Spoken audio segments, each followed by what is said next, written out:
We would help. We would help with security because it's, I think, a necessary factor in getting it done. I thought that we were very close with Russia to having a deal. I thought we were very close with Ukraine to having a deal. In fact, other than President Zelenskyy, his people loved the concept of the deal. A little bit complicated because you're cutting up land in a certain way. It's not the easiest thing. It's sort of like a complex real estate deal times 1,000, right? But it's a deal that would have stopped the killing of thousands of lives every month. Thousands and thousands of lives, mostly soldiers. We'll be attending the meeting on Saturday in Europe if we think there's a good chance, and we don't want to waste a lot of time. We think it's negative. That's President Trump expressing some frustration with both Russia and Ukraine. As peace talks stall between Moscow and Kyiv, Ukrainian President Zelenskyy is set to hold talks with nearly 30 countries over the weekend after sending his revised peace plan to the White House for review. Zelenskyy reportedly not happy that the U.S. pitched a free economic zone in the Donbass region where Ukrainian troops would withdraw and Russian troops would not advance. Heavy fighting raging across the eastern half of Ukraine, Russia now claiming it has captured a major city in the Donetsk region. Joining me now is Heritage Foundation Senior Fellow Steve Yates. Steve, good to see you. Thanks for being here. Your assessment of this situation today. Well, Maria, President Trump could not have been clearer from the outset about his objectives.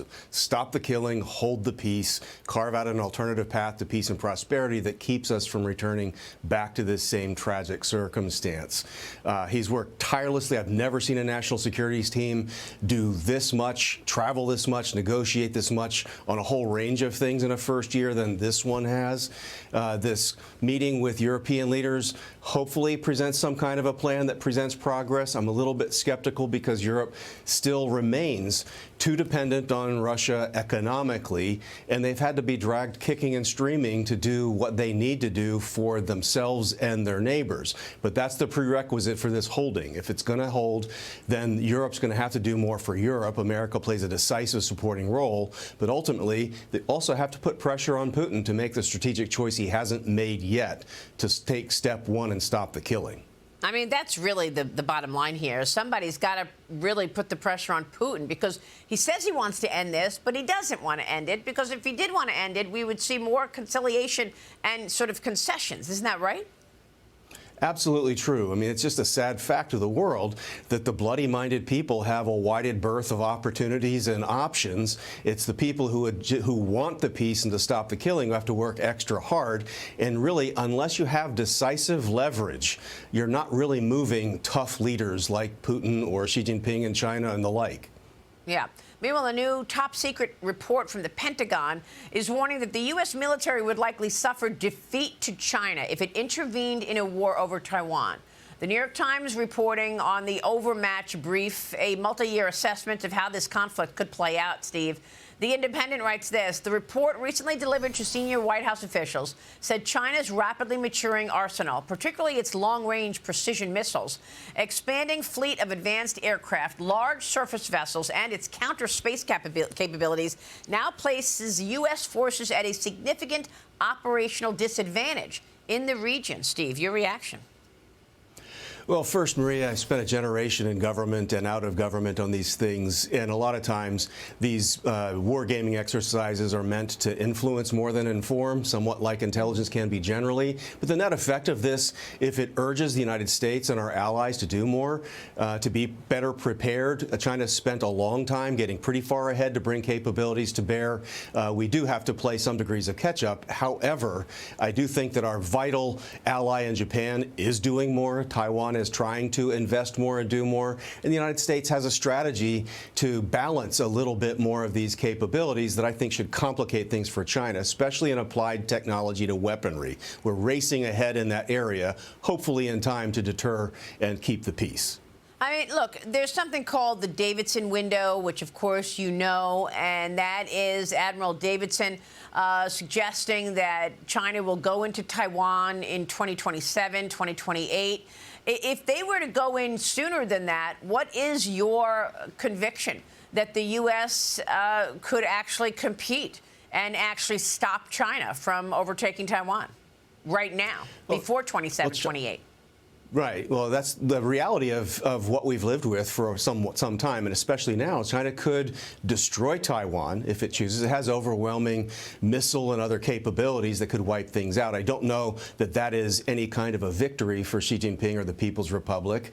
They also can inflict pain. They've done that by disruption with the blockade exercises, other forms of coercion. To actually go in and occupy Taiwan for some time, I actually don't favor China's odds. The Taiwanese people are tough and hard to govern. They've come out of 50 years of being a Japanese colony with their own identity, 25 years of brutal martial law with their own identity and freedom and democracy movement. And Japan has made very, very clear that should China move in this way, the reality is 50% of the world's container shipping goes in these strategic waterways. It would be a cataclysmic economic event that would infringe upon Japan's national interests, but also many others. So China has to be very cautious. Rhetorically, a lot of hubris, but I don't like their odds if they push too soon. All right. Well, look, that's one reason that U.S. and Japanese forces are carrying out joint military drills this week after China and Russia were patrolling the region.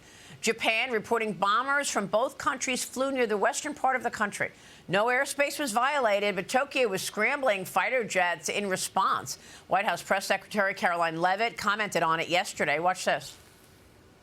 With respect to Japan and China, the president has a phenomenal relationship with the new Prime Minister of Japan. They continue to be engaged with one another, and Japan is a great ally of the United States. The president also has a good working relationship with President Xi, which he believes is a good thing for our country, and he believes that the United States should be in a position to have a good working relationship with China while maintaining our very strong alliance with Japan. Well, Steve, it's very important what the president has done here to align with other Asian nations, particularly Japan, to strengthen the unity against China. It is, Maria, and by far Japan is our most important alliance in the Asia-Pacific, particularly because we have such great overlap in national interests, but also we have a tremendous opportunity with the new prime minister with a real vision to make Japan an even more valuable contributor to the region. What Japan is doing to cooperate with the Philippines, with or without the United States, helps emphasize that first island chain that the new national security strategy the White House put out was making clear is vitally important to all of us. These exercises show that we're going to be together with our allies in air power and sea power, and that Japan is a moderating force for peace and prosperity. That's a great balance and a good deterrent message to keep that window you were talking about 2027 in the proper perspective. All right, Steve, we'll leave it there and keep watching it all. Thanks so much for weighing in. Steve Yates, good to see you, sir.